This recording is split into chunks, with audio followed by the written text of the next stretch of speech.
series. So Jerry, I'm going to turn it over to you and let's get underway. Enjoy, everybody. Okay, thanks, Kath. Well, hello, everybody, and welcome to our Canadensis Presents Garden Lecture Series. My name is Gérald Lajeunesse, and I am the chair of the Canadensis Botanic Garden Society's Board of Directors. This evening, we deviate a little bit from our regular garden destination tours by offering a special presentation to mark the launch not only of the 2022 garden season, but also to mark the beginning of the Year of the Garden celebrations of all things gardening.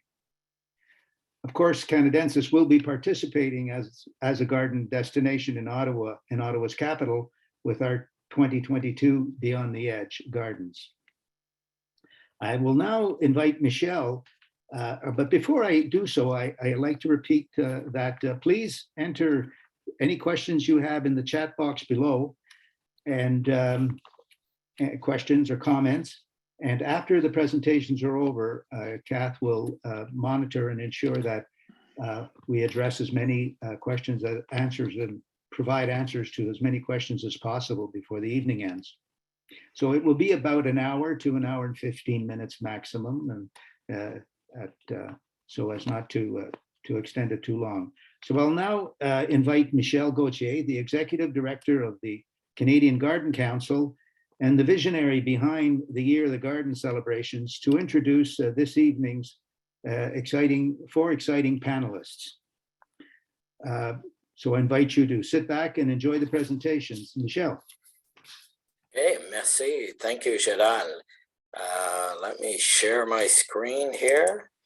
So we do this, and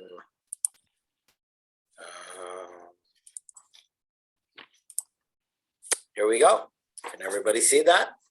Yeah. Okay, very good. So thank you, Gérald, and thank you to Canadensis for the opportunity to speak about the Year of the Garden, a very special year for Canada, 2022. And so let me just say, the Year of the Garden is a national celebration. And why 2022, you might say? Well, back in 2019, when we realized that 2022 was the centennial of Canada's ornamental horticultural sector coming together and getting organized, and this is marked by the 100th anniversary of the Canadian Nursery Landscape Association, CNLA. And so we started thinking about how could we celebrate this? How could we bring this to life? And so we said, why not the Year of the Garden? And so we started working on this Year of the Garden concept. And then the pandemic hit. And then we said, oh, la la. So of course, like everything else, we went on hold.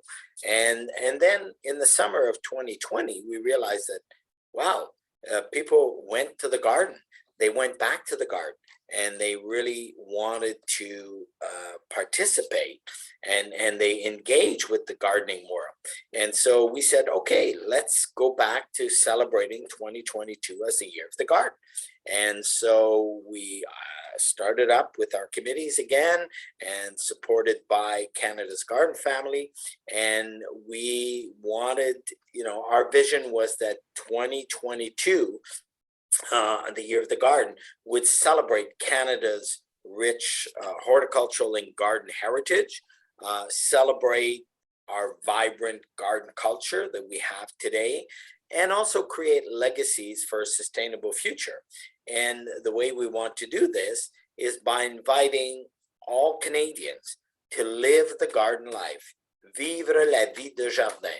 And yes, we'll be presenting tonight in English, but at the end, if you have any questions in French, and the program is being offered in both languages right across the country, coast to coast to coast. And so that's how, this is what we envision for the Year of the Garden. And so we want this to be a celebration for all Canadians. And so after doing our studies, our feasibility study, and looking at what is the support from members of Canada's garden family, we went out, and on March the 22nd of 2021, the Canadian Garden Council went ahead and proclaimed 2022 the year of the garden. And I'm happy to say that just last week, March 23rd, 2022, the federal government recognized 2022 as Canada's Year of the Garden. And this was done through a motion of unanimous consent in the House of Commons. So all the parties, all the politicians agreed that 2022 is Canada's Year of the Garden. And we are also happy to say the first country to do this. So, wow, for us to take on this with everybody, with the garden family. And so the Year of the Garden 2022, as you will hear tonight, is not about a big event. It's not about bringing people to one spot or to a destination in Canada. It's a marketing and a communication platform. It's going to be delivered coast to coast to coast, and it's via digital and traditional media. And the invitation to Canadian is live the garden life, the good life, the environment-friendly life, the quality of life, the one that has an impact. And so the intent of the Year of the Garden is to profile and enhance all the good work that is being done by members of Canada's garden family, and to get Canadians to engage with that. And so tonight we are here, thanks to Canadensis, to present the Year of the Garden to you and to answer questions post-presentation.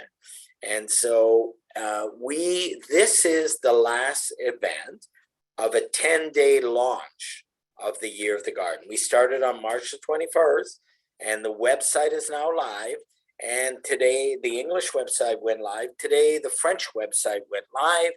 And we've had a number of activities. And this is the one that brings closure to our launch, but which is just the beginning, as you will see, because we've got beautiful calls to actions and ways to engage Canadians. And so tonight you will hear, and I'm just going to name the four presenters, and I'll introduce them to you as they come on. Alexander Reford, Gloria Beck, Susan Ellis, and Cheney Creamer. And so let me start with Alexander Reford. He will be our first presenter, and he is the director of the Reford Gardens, Jardin de Métis. Some of you might have visited this very beautiful garden, also where the International Garden Festival is hosted. He is president of the Quebec Garden Association, and he is also president of the Canadian Garden Council. So it's my pleasure to hand this over to Alexander Reford to talk to you about the Year of the Garden.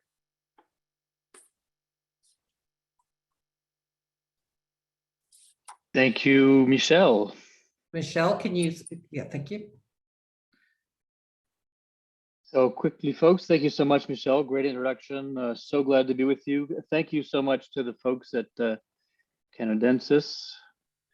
Thank you also to our friends and partners at the Canadian Tourism Commission. I sat on the board for 10 years on the Canadian Tourism Commission, which is now called Destination Canada. And I confess that gardens didn't find much room on that organization, but now this year, we are being supported by the Canadian Tourism Commission, Destination Canada, because they've drunk the Kool-Aid that Michel Gauthier has created for them, in the sense that they've realized, as Michel said, that 2020 and particularly 2021 were amazing years for gardens across the country, because we offered safe, secure, and beautiful environments for people to enjoy the garden experience. So the Year of the Garden is, as Michel said, is a celebration. It's also a chance for us to recognize the amazing work of our horticultural partners. It's also an opportunity for all of us to cross the country and to visit the many garden destinations that are on Canada's garden route. The gardens of Canada are in separate parts of the country, extending from the west in Butchart Gardens in Victoria, where they enjoy the Floridian temperatures of an 8B horticultural zone, to the challenges of Edmonton and other parts of the country where growing exotic plants is quite difficult. But one of the great opportunities that we offer Canadians in the Year of the Garden is to see the amazing garden experiences that are on offer. 20 years ago, we invited Claude Cormier, a well-known landscape architect, to talk about gardens, and he said the title of his talk was "Are Gardens Boring?" And I can say with complete conviction today that gardens are not boring, and indeed Canada's gardens offer the most extraordinary diversity of experiences. Great for kids, perfect for seniors, accessible to those in wheelchairs, extraordinarily diverse, welcoming to communities who've just arrived in this country, immigrants, well-established people. Gardens really offer a wide diversity of experiences, and all of us work on curating your experience. So it's amazing the diversity of experiences that are offered across the country. So as Michelle mentioned, live the garden life. What does that mean? Well, for many of us, it means go and buy your plants in your local nursery, plant them, sustain them, and then go to your local garden and see them at their best. So the opportunity that gardens offer, of course, is a kind of a laboratory for your future success. Go to become inspired. Go to see what's been done by some of the best gardeners across the country. Go and see a curated experience. Go and see what young landscape architects are doing in gardens. Go and see what artists are able to do. And why not take to the road? Why not make gardens your road trip for the summer of 2022? There's some amazing gardens. Many have admission fees, but quite a number are free. And many of the communities across the country who participate in Communities in Bloom have made special efforts to make their communities equally interesting horticultural experiences. So the website that we encourage you to visit will give you some details on why and where the gardens are. But know that that you're not alone, that if you go to a garden, you will be surrounded by equally enthusiastic people for whom a garden is one of the top leisure activities available to you. Gardens are affordable. We are inexpensive compared to most destinations. We offer a 2 to a 10-hour experience. Certainly in our gardens, we work very hard to prolong the experience. We have destinations, we have got trails, great place to walk. As we'll hear from one of our speakers tonight, amazing therapeutic experiences. You connect to nature, you enjoy the beauties of trees and plants. And of course, you leave inspired by the amazing work that men and women over the last decades have created in terms of the garden experiences. We got some amazing, interesting women gardeners, such as Jenny Butchart in Victoria, my own great-grandmother, who's another garden-inspired person, but there's no garden that will leave you without a wow experience. And I think that's what garden managers across the country are wishing to offer you is a wow horticultural experience. Now, it's fair to say that spring comes to certain parts of the country at different times of the year. So a garden traveler can quite literally enjoy 4 or 5 springs. If you begin in Victoria and end in Matisse, where I garden, our spring will come around the 1st of June, when the snow may at some point be melted. Whereas in Victoria today, you can enjoy the amazing garden experiences that are offered by Butchart. I think it's fair to say, Michelle, correct me, but I think we can probably estimate that gardens attract as many as 10 million visitors a year, which makes us among the leading attractions in the country. And it's also fair to say that when you look at the measurement tools that we use, the visitor experience, we score in the top 9 to 10 percentile. So we really have some amazingly strong horticultural experiences that are quite varied and that in some cases offer a many month-long experience. So I'm showing you some images here. I'm just going to talk very briefly to them. These are what my friend and colleague Frank Cabot used to call horticultural pornography. So they're really intended to show you some of the wow and the buzz and the beauty and the wide variety of extraordinary experiences that we offer, both summer, spring, summer, fall, and winter. So whether it's Butchart in Victoria, Van Dusen in Vancouver, look at these amazing photographs, wide diversity. very welcoming places, easily accessible to people of all ages and all budgets. Indigenous plants, exotic plants. The UBC Botanic Gardens, one of the great gardens with the most amazing views in the country. University of Alberta, where they have one of the most difficult growing environments, I think, anywhere in the world. And look what magic they have spun out of a climate which shows them nothing but challenges. It's fair to say that some of us have an easier time of it, but it's amazing what challenges will bring horticultural talent to achieve. And I think that's one of the leitmotifs of Canadensis. Canadensis, of course, is a project to bring a national botanic garden to Ottawa, but Canadensis is also the botanic name given to many of the native plants that were found in this climate. Canada was not given a very rich biodiversity compared to many other jurisdictions, and yet our gardens are full of some amazing plant collections, both native and exotic. I think when you look back as well over the 10 years that we've been assembling as gardens across the country, you can also see that many gardens and many towns, villages, and municipalities have spent massive sums of money to make the experience better and more rich. With this experience, for instance, at the Assiniboine Conservancy in Winnipeg, where this new facility has become one of the great attractions of that city. And I think that's true right across the country, where you're looking at Toronto or St. Andrews or the gardens in Newfoundland, you'll see that massive sums of money, but also great horticultural talent has been brought to create these amazing garden experiences. So Canada is very wealthy in gardens. We're wealthy in the diversity of gardens. We're wealthy in the experiences offered. We have some very affordable places. We've got, as Michelle mentioned, some amazingly accessible and open spaces. Nothing better for your health than to walk in a garden, spend 2 hours both becoming healthier, enjoying the therapeutic aspects of a garden, but also being enriched by the wide diversity of horticultural offerings.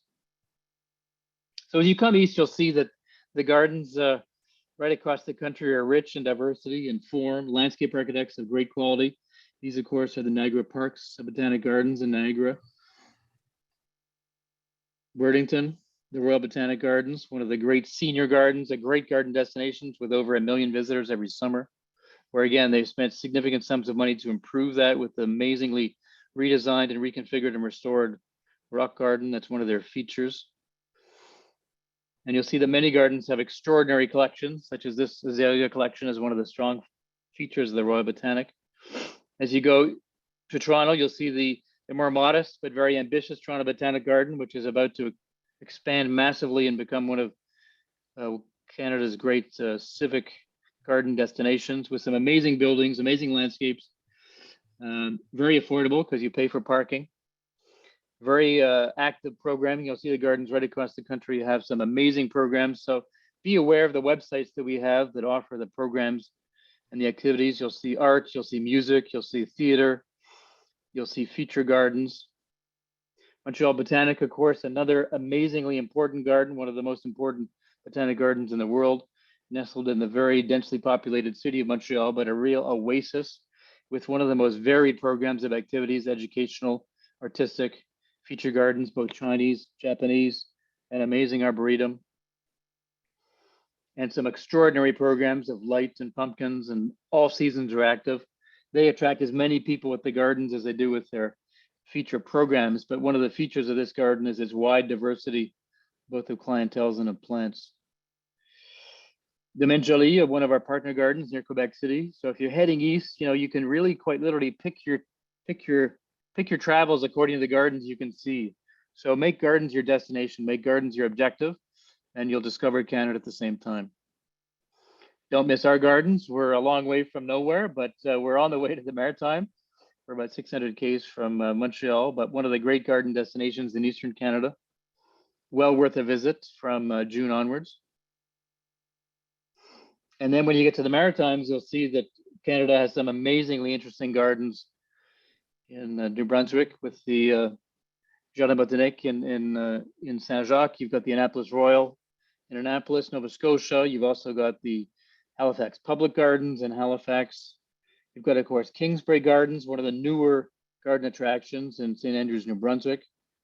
So as you get to the Maritimes, you'll see a really interesting mix of old and new. Halifax Public Gardens is the oldest of Canadian gardens, and then St. Andrews probably offers one of the newest and most ambitious gardens that are worth taking in. And of course, St. Andrews in itself is a magical place in which to visit. This is Kingsbury here, an amazingly interesting, fascinating, diverse garden with the most extraordinary views over the water in St. Andrews, New Brunswick. And of course, one of the great summer destinations of Eastern Canada, St. Andrews. So well worth taking to the roadways of Canada to enjoy. And then as the last, the cerise sur la Sunday, as they say in French, would be the Memorial University Botanic Gardens in St. John's, where you see this extraordinarily, again, challenging environment in which gardeners have created the most extraordinary palette of gardens looking out over some of the most extraordinary views in the country. So I hope I've given you a brief portrait of what's on offer. We've got some great gardens, some great gardeners. We're open, most of us, as soon as the snow leaves us. Some are open now, some will be opening soon. Others will be opening a little later in the season, but I think it's fair to say that every garden will welcome you with open arms and will want you to live their garden experience. And they want you to take away from their garden the message that Canada's gardens are extraordinary, they're welcoming, and that we really are a destination worth putting on your calendar for 2022. So the invitation is launched. I hope to see you in our gardens and other gardens. And I think you will be the beneficiary of the Year of the Garden. And I hope you become our ambassadors for the summer of 2022. Thank you so much.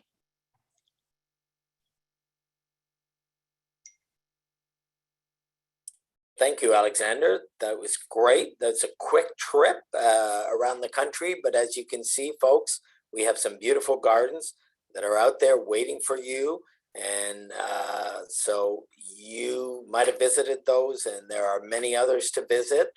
But this is the year where you want to take a garden road trip to your favorite garden or go discover a new one. And now I'd like to introduce to you Gloria Beck. Gloria is the owner of the Parkland Garden Center in Alberta, Red Deer. She is also the first woman that chaired the Canadian Nursery Landscape Association, which we are celebrating the centennial in 2022. She was also the first Canadian and women to chair the International Garden Association. So quite the feat to do this. And she is the co-chair of the Year of the Garden Advisory Board. And so let me share my screen here and hand it over to Gloria. Thank you, Michelle. Good evening, fellow gardening enthusiasts. Kickoff celebration to Year of the Garden 2022. The Year of the Garden started the first day of spring, but as you can see, Parkland kicked off the new year celebrating the announcement in ice. Now let's prepare to live the garden life and plant red.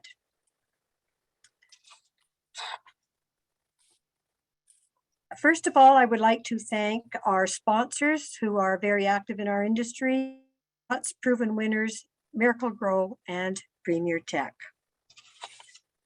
So plant red, pardon me, why? We are asking Canadians to get involved during the Year of the Garden and plant red to pay tribute to lives lost or honor frontline workers of the pandemic, or plant red as an expression of your Canadian garden. Customers and friends say, what plants are red? After that question many times on the fly, I decided to come up with a list of shrubs, trees, perennials, and annuals that were common to most people.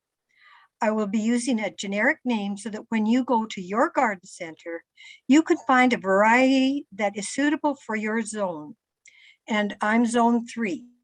So a lot of you will have a lot from. I have pictures courtesy of Proven, who are one of our founding sponsors. So our first group is going to be the perennials, but whenever you plant, remember to keep children in your garden. The Maltese is our first picture this evening, and it's used as an excellent cut flower, attracts bees and butterflies and hummingbirds, and likes full sun.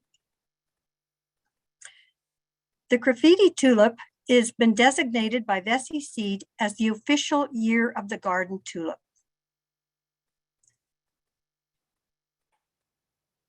And the white columbine attracts the bees and the butterflies, and it is good for borders or containers. Oh, our red painted daisy flowers late spring to early summer and is in full sun.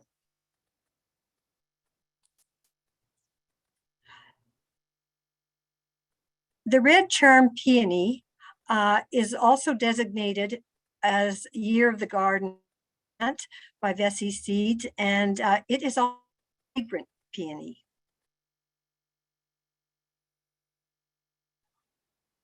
Red Riding Hood garden phlox attracts hummingbirds and butterflies and is very fragrant and is good for full sun to partial shade.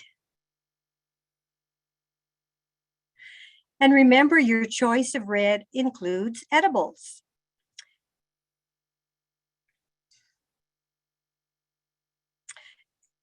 We have proven winners, Buried Treasure Red Strawberries, winner, and is good for zone 4 to 9. So I thought we'd share that. And then we have berries such as raspberries and the Nanking cherries and currants. And all of these are good for jellies or jams or even wine making. The proven winners is a start of our shrub section here is the Invincible Ruby Hydrangea. And it was the winner's choice of 2020 for hydrangeas.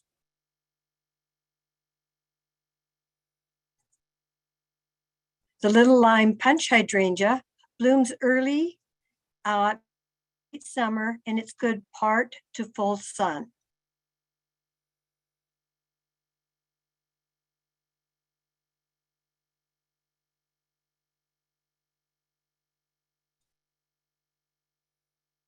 And here we have our double play red spirea shrub we have, and again, piece it keeps short. But we also need to remember that we have red that works in the wintertime too. And we'll start with our Arctic Fire Red Dogwood. And now we'll go into the shrubs that are for fall color.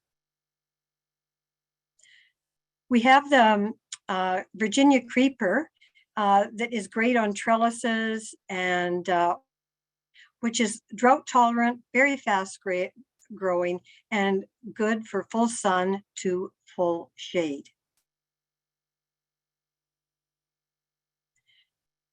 On the prairies, the hedge cotoneaster is very common, and you'll see a lot of this red in the fall on the prairies, as well as the compact high bush cranberry of the family with different heights location. These are just samples of the shrubs that will be red in the fall. As far as trees, the Amur maple, I felt should have been the Canadian tree chosen for this because coast to coast and it's zone 3, and it only gets to be about 15 high and is brilliant red in the fall. And we also have our mountain ash that has the red berries throughout the summer, and then on, of course, on into the fall is your brilliant red. And whether you choose it's an old-fashioned one, but we're showing here the rich and gives you the reddest of fruit for jam making, and apple trees as well. Again, something that you can plant that red, but you can pick the variety for your zone. here's a sample of the honey. The annuals, here we have the daily, and we'll have some other annuals that are red for fall plant or for summer planting.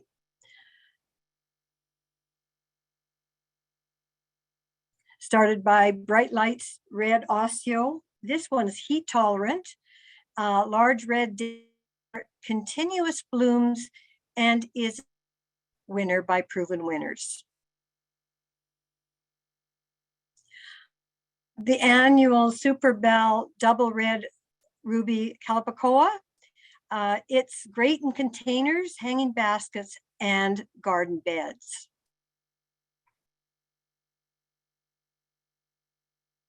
And here it shows a variety of petunias that are great for borders and attracts hummingbirds and butterflies. Your Super Tunia.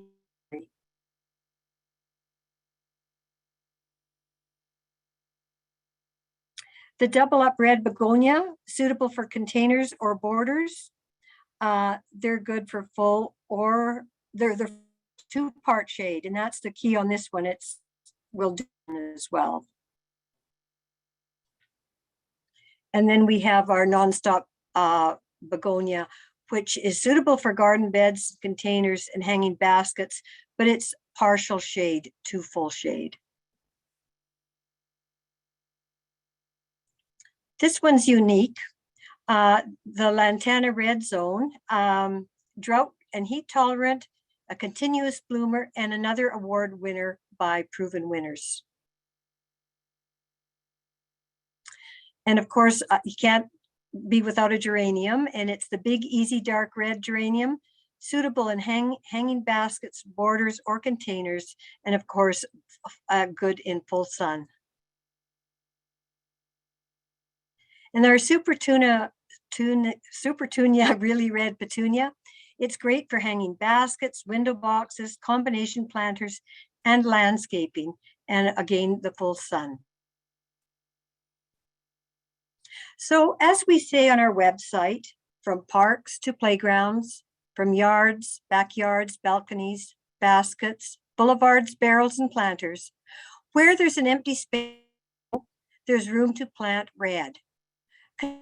Local garden center for bulbs, annuals, grasses, trees, and shrubs, and fruits for your garden. But when you do, remember to post your photos and stories about your plant red garden and tag them with Pandemic Celebration Garden and Garden 2022 on your social feed.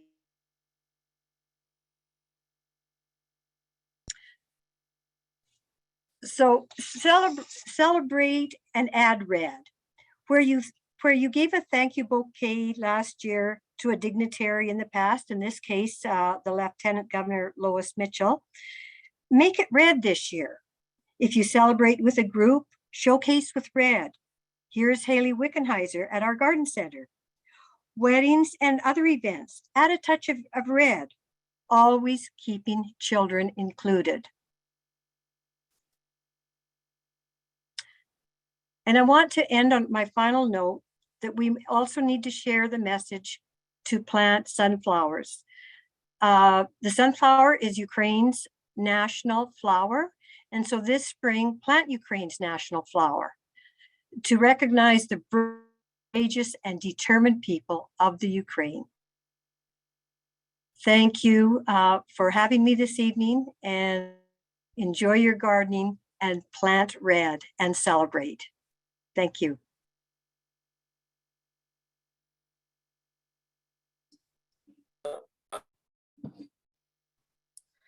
Thank you very much, Gloria. That was great, and I think it's easy. The plants are there. We invite you to go out, go to your garden center, inquire from the experts. There will be information on our website, and you can do this. and get out there and plant red.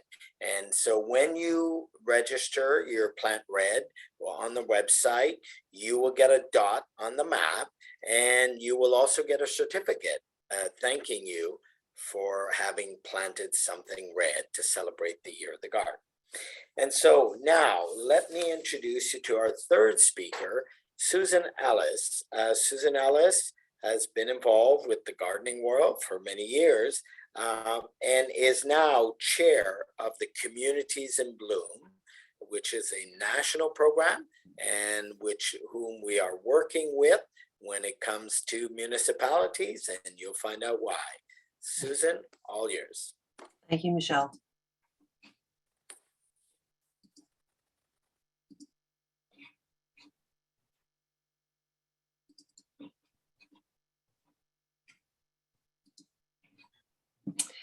Well, good evening, everybody. And I'd like to say that I am very pleased to be here this evening with you and to introduce you to Communities in Bloom and its comprehensive, proven approach to positive community development during the Year of the Garden. CIB was founded in 1994 and has been helping participating communities across Canada and around the world develop civic pride to mitigate and adapt to the impacts of climate change, enhance green spaces, strengthening neighborhoods, and increasing tourism investment opportunities. It is a provincial, national, and international program with participants from across Canada, around North America, and several European countries. 2 years ago, in 2019, CIB became under the umbrella of the Canadian Nursery Landscape Association with Garden Centres Canada and Green Cities Canada, a marriage of the minds all working to grow great places together.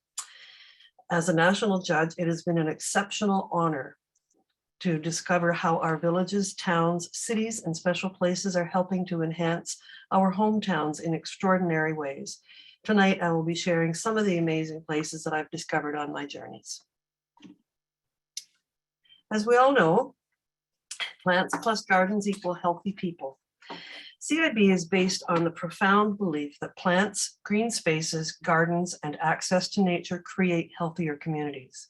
One outstanding example of that mindset can be found in the Headwaters Health Centre in Orangeville, Ontario. The stunning sensory gardens surrounding the healthcare centre were started and coordinated by Lynn Sinclair Smith in 1999 as a volunteer who wanted to ensure that all patients had access to lovely healing spaces. As she explained, she was once battling a serious health issue, and while in the hospital, she worried that the bleak brick wall she saw outside her window might be the last thing she ever looked at. She vowed that she would conquer her illness and would work to ensure that every patient in every hospital room had something lovely to look at through their windows. She did recover, and the gardens there are a lasting legacy that have continued the healing process of thousands of patients. Gardens and green spaces are transformative. Trail BC entered the Communities in Bloom program in 2002 in an effort to improve the city's aesthetics and overcome its industrial town image. It's been a long, tough battle the whole way, yet they have succeeded and won the provincial title in 2004, 2 national titles in 2006 and 10, and the international title in 2015. The volunteer committee works together with Tech, the town's major employer, which also supports the CIB program. Together, they have built parks, pathways, gardens, streetscapes, and beautiful boulevards that continue to attract tourism and new investment. A visit to the town of Rosemere, Quebec should be on everyone's bucket list. While accepting the CIB Class of Champions Award in 2019, Rosemere's mayor, Eric Westrom, stated, "The enhancement of green space is part of Rosemere's DNA and a way of life for our residents. We owe this honor mainly to the Rosemere community. It is our residents and merchants who year after year beautify their lawns, take care of their trees, and through their initiatives promote good relations with neighbors and the overall being of the community." The photos that you see on this slide are a testament to their green infrastructure, and that beautiful park with the bench facing the water is actually a stormwater retention pond. Most of the ponds I've seen are surrounded by chain link fences and are not remotely inviting. Rosemere is an extraordinary example of a green alternative. When the CIB judges travel to participating communities and special attractions, we assess their efforts in 6 criteria: community appearance, environmental action, landscape, heritage conservation, tree management, and plants and floral displays. It is clearly not just that flower thing. Awards are presented at the annual symposium in each of the criteria, and the Ukrainian Heritage Village outside of Edmonton is an outstanding example of heritage conservation. This living museum presents an historical reenactment of the daily lives of the residents in a small farming community. While it accurately reflects life in the early 1800s, it also provides lessons for today about strength, resilience, and shared values that contribute to peace and prosperity.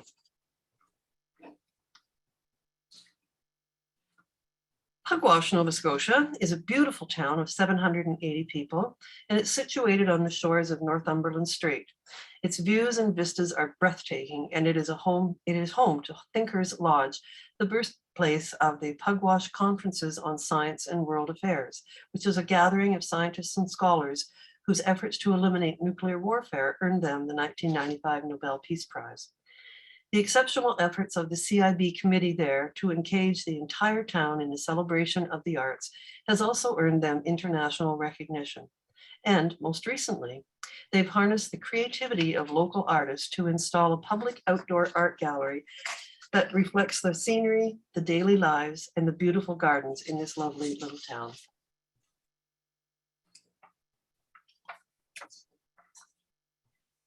Yarmouth, Nova Scotia has had a transformative few years. When the ferry between Yarmouth and Bangor, Maine stopped running, the town quickly began to wane as businesses closed and tourists stopped visiting. However, thanks to the efforts of the municipal government, they managed to get the ferry back, and Yarmouth exploded in a flurry of downtown revitalization and neighborhood renewal. It is also located in the southwestern region of Nova Scotia and a designated UNESCO Biosphere Reserve, which is a living laboratory for testing and demonstrating sustainable development. Yarmouth clearly understands that the power of community engagement is when there is shared vision for the future and all hands are on deck. The outstanding results of their efforts are everywhere you look.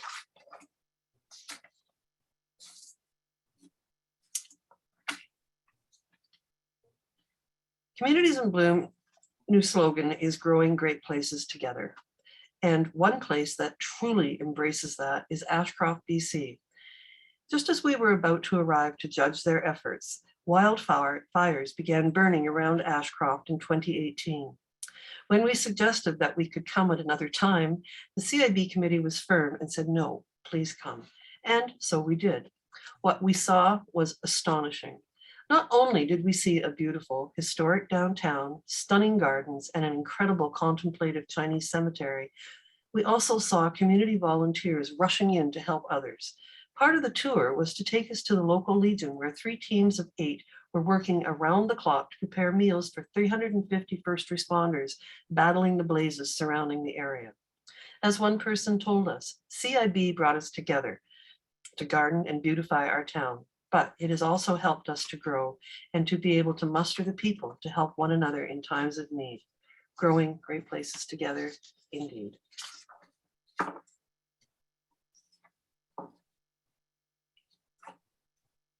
The past few years have been fraught with challenges: a global pandemic, forest fires, drought, floods, tornadoes, extreme events that have affected everyone, everywhere. These events became the catalyst for the Hope is Growing campaign that we developed to encourage people to plant yellow seeds of hope across the land in 2021.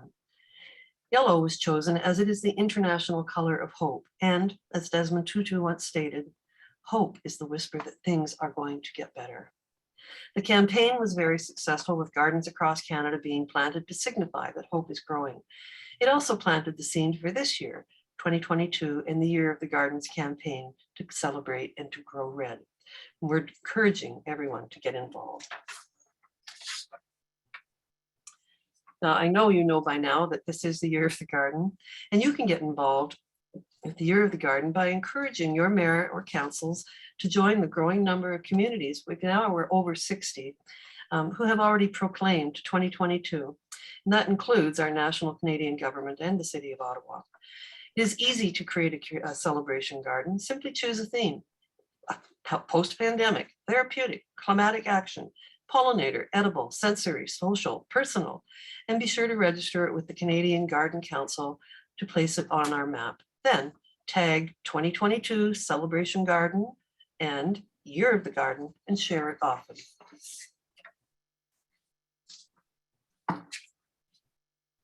Barrels, baskets, boxes, beds, borders, backyards, boulevards, beaches, and buckets. Lots of bees there.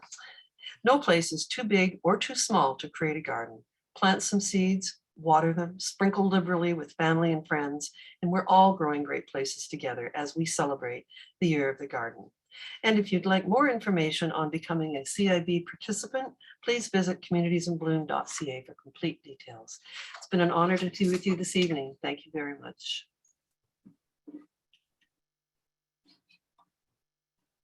Thank you, Susan.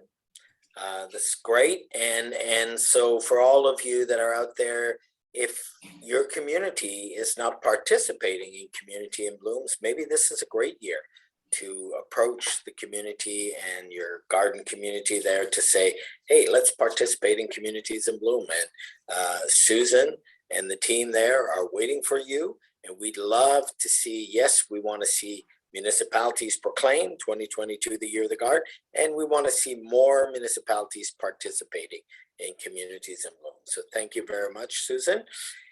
And so now let's hear from our fourth speaker tonight, Cheney Creamer. And Cheney is the owner of One Green Square Wellness Consulting. And she is also the chair of the Canadian Horticultural Therapy Association. And so you will hear more about how we together are collaborating on promoting health with the Year of the Garden. Cheney, it's yours. Excellent. Thank you so much, Michelle. Bear with me, everyone, as I just get my screen sharing going and start my slideshow. Excellent. So it is so sweet to be here with you today. Special shout out. I saw someone in the chat saying they were here from Wadena, Saskatchewan. My family's all from Kelvington, so big shout out to Wadena. So with that, thank you for having me here today. And so, as Michelle said, I'm the chair of the Canadian Horticultural Therapy Association, and my business is One Green Square. So I primarily focus on nature-based wellness programs that are customized for people from the ages of 4 to 94. But my specialty niche crowd is adults like you and I who need stress relief. And so that's my primary game, working in the field of horticultural therapy. And I also work to develop and build therapeutic community gardens. So you'll hear a little bit about that as well. So this Year of the Garden has been a fantastic opportunity for us at the Canadian Horticultural Therapy Association to start talking to people about the therapeutic benefits of gardening. So how do things as simple as looking at these pictures on your screen impact your brain and your body? How is that different when you get out into the gardens if you can, and get your hands and your feet and your face into some of these flowers? So that's my key interest in the Year of the Garden, is talking to people about what are the therapeutic benefits of gardening and how can we maximize the therapeutic benefits. So first of all, one of the things when I started in this field in about 2010, it was often difficult to find good research or to find articles about horticultural therapy or the therapeutic benefits of gardening. You'll see two primary studies just listed at the bottom of my slide there that are meta-analysis studies. It is now very easy to find research about the health benefits of gardening. You can just search in any search engine and you are going to start finding results. So the therapeutic benefits are not just physical, they are not just psychological, but they're impacting all 5 of the key domains of wellness. So cognitive, psychological, social, spiritual, and of course, physical benefits as well. So with that, we all know, if you have made it to this call, you are probably very aware that all gardening can be therapeutic. So it doesn't matter if you have a beautiful yard with lots of space, or you live right near to a beautiful botanical gardens, or if all you have is a tiny cup with some soil on a windowsill and some pea seeds. All gardening can be therapeutic. So people are always asking me, what activities can I do? What should I be doing to get myself the most therapeutic benefits? Well, I always tell people it is not so much about what you do. However, being around soil has particular benefits. There are all kinds of microorganisms and bacteria that help us focus and help our brains. Being around particular aromatic plants obviously has particular physical benefits. However, it's not really so much about what you do as it is about how do you do it that is actually going to get you the most therapeutic benefits. So with that, it's the relationships that matter in this process. And so it's the relationships that you are building with the soil, with the plants, with the people that you are interacting with when you are trading seeds or buying plants or sharing some of your produce with other people. So it's those relationships that will also help bring you that therapeutic value. So getting to know your soil, getting to know your plants, getting to know the people at your garden center is key to the therapy involved.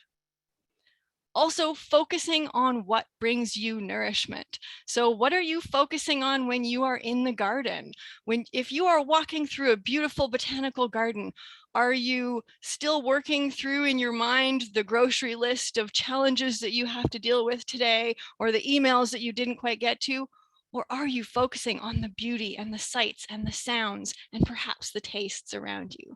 So focusing while you are in the garden, while you are engaging in gardening, on what lights you up, what brings you joy, what brings you physical nourishment, cognitive nourishment, spiritual nourishment.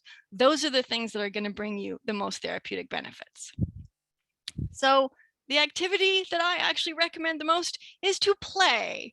So whatever that means to you, however you enjoy the space outside, or even just your tiny cup of pea seeds, play is what is key to getting the best therapeutic benefits out of your garden or any garden. So this is one of the key pieces for me about living the garden life, is about how are you interacting with your garden? How are you connecting with your garden, connecting with the plants and enjoying the space around you? So with that, let's then talk about 3 specific ways that I believe we can all maximize the benefits from any of the gardening that we're involving ourselves in. So first and foremost, get connected to those communities that nourish you, the people that we connect with, the communities that we join, the people that we talk to about gardening. That can help enrich our gardening experience. We will learn new things. We will try new plants. We will share recipes. We will share tips. So getting connected to communities that nourish your heart, that nourish your mind, and that nourish your garden is another key aspect to the therapeutic pieces of gardening. Secondly, I want to talk about building and growing healthier, inclusive, therapeutic community garden spaces. The more therapeutic community garden spaces that we have, the more therapeutic benefits we're all going to be able to enjoy. And then last, but certainly not least, I want to talk about engaging in the simple things and our therapeutic garden invitations. So with that, first and foremost, to just talk about getting connected to those communities that nourish you, whether that is Communities in Bloom, the Canadian Garden Council, or the Canadian Horticultural Therapy Association. Get in touch with the people that can help light you up, that can talk to you about gardening and share their stories. If you are interested, share those stories of who you've communicated with and who brought you your best new plant of the year. Share those stories with the CHTA. So the CHTA, as you've heard alluded to, is the Canadian Horticultural Therapy Association. Our primary mission is to simply promote the use and awareness of horticulture as a therapeutic modality. So if you are interested in this in any way, shape, or form, find us, and we can also help connect you with other communities around you as well. So secondly, building and growing healthier, inclusive community garden spaces. So this is a photo here from the Ryall Park Therapeutic Community Garden that myself and a small team of 8 other people built last year in New Westminster, BC. So you'll see this little picture of our seedling library. So what makes a community garden therapeutic? Well, one of the key things to knowing that a garden can be therapeutic for a larger number of people is actually allowing people to garden in that garden. So take a plant, leave a plant, inviting people to come in and actually involve themselves in the gardening process is key to the therapeutic benefits. So this was the blank space that was the Ryle Park Therapeutic Community Garden just over a year ago. And this is what it looks like now. So what makes this community garden different than other community gardens? So there are three primary models of community gardening that we are getting used to now. And so know that these all have a place, and I'm just going to breeze by these really quickly. So first of all, you will have all be familiar with the ownership garden model of community gardening, where it is, I have paid some money, I now get this plot, I own this little plot and the plants that I grow in it. We're seeing a lot more of what's called the sharing garden model, where people are actually sharing some of the produce with either the community or with other people in the garden. Very common. What we now have in a therapeutic community garden is something we're calling the gift garden model, which is about gardening inclusively with free food together. So what does that look like? First of all, notice I said the food is free. So this is not owned by any one person in the community garden. It is free and open for people to pick when it is ripe and when it is ready. So we have things like a forest garden where people can pick native plants that are growing there, and they can learn about, this is what used to grow here, or that might be what's growing in the forests nearby, and open and inviting for people to pick when it's ready. So notice that I continue to say that gardening is a part of this. So gardening is encouraged in our therapeutic community garden. We show people how to pinch off little leaves if they want for tea. We also have many things like our sensory gardens, where we are encouraging people to touch and sniff and pick and get involved in the actual gardening process, not just something that people can look at or enjoy the produce from later, but actually getting their hands on the plants to care for some of those plants, even if just for a moment. So that then brings me to my final, but perhaps most important aspect, which is engaging in the simple things. So the old adage of stop to smell the roses is very apt. Keep doing that. And why do we want to do that? Well, working in the field of horticultural therapy, sometimes some of these simplest things are what brings us the biggest therapeutic rewards. So seeding and pruning, improving your fine motor skills, growing plants from seeds, developing patience, misting plants. What does that do for your body and your mind? Smelling the soil, smelling the plants. So know that some of those are the simplest things, but perhaps the most important. So you may have already seen this picture come out in the social media. Watch for our therapeutic garden invitations. So we are going to have therapeutic garden invitations coming out every week throughout the year of the garden that are going to be asking you to do these very simple things. In 2 to 3 sentences, what is something that you can do to engage yourself in living the garden life? So whether that is simply misting something or caring for a plant that needs some extra tender love and care, know that we're going to be inviting you to engage in some of these simple activities for your own therapeutic health.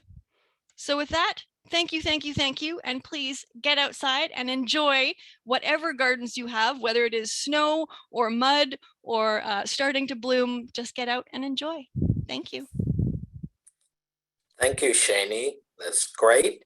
And so there you have it, an aperçu of the Year of the Garden. And there are many other call to action. So we invite you to visit our website.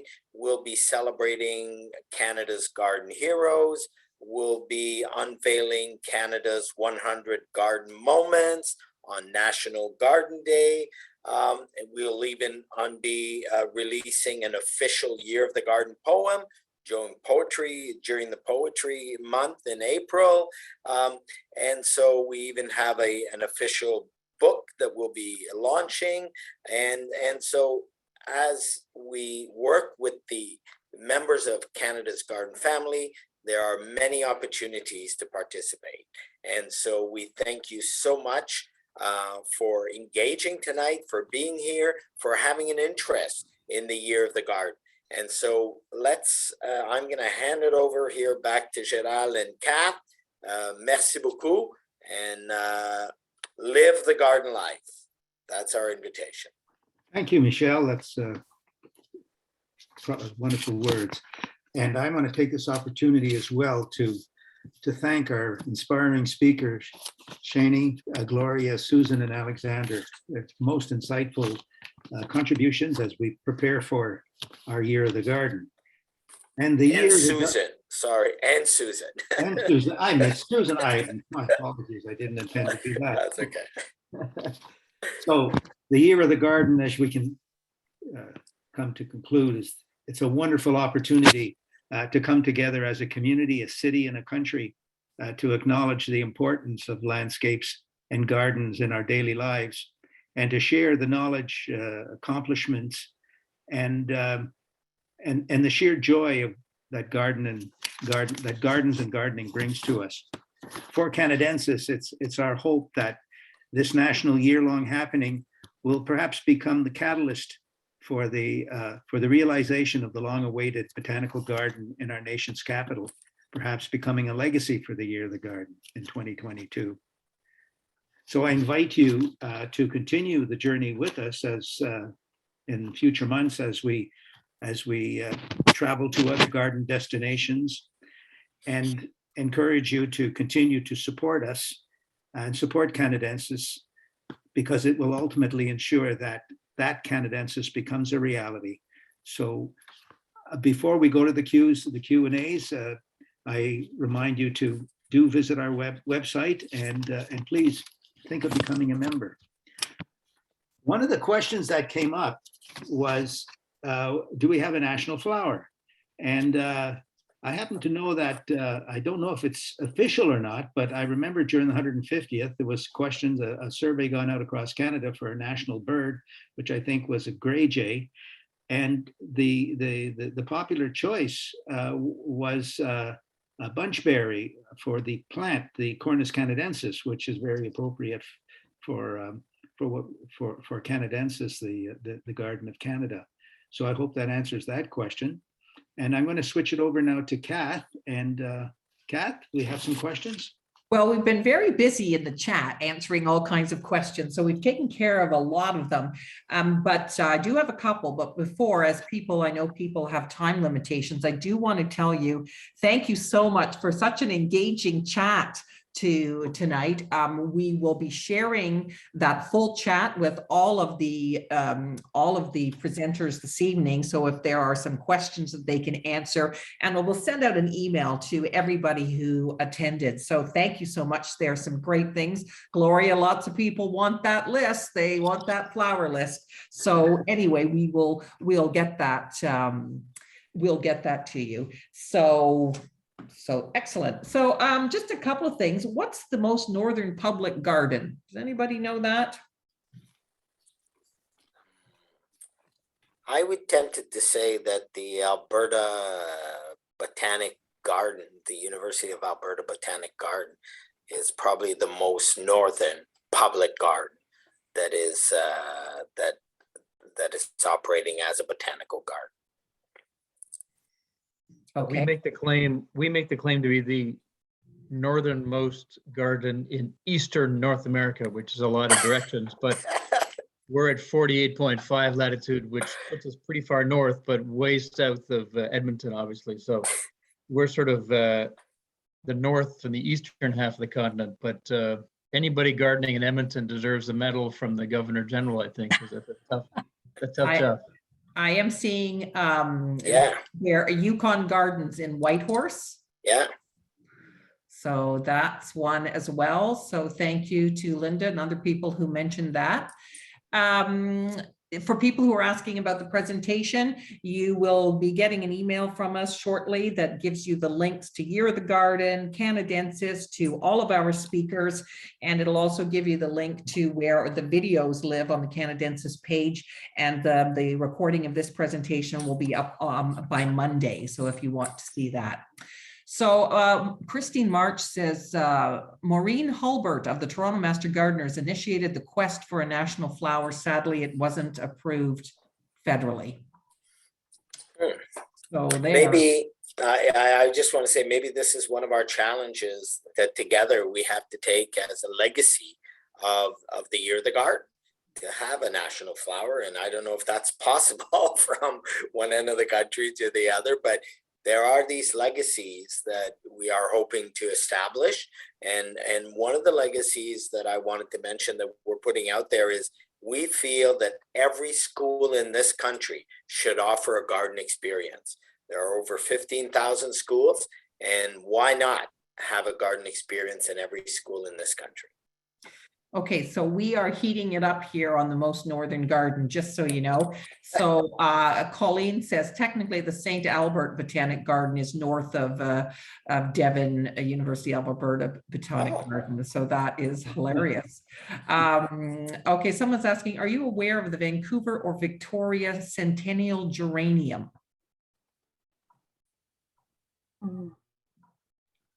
No, okay. So let's see, and all right. But a national survey voted Bunchberry, blah, blah, blah.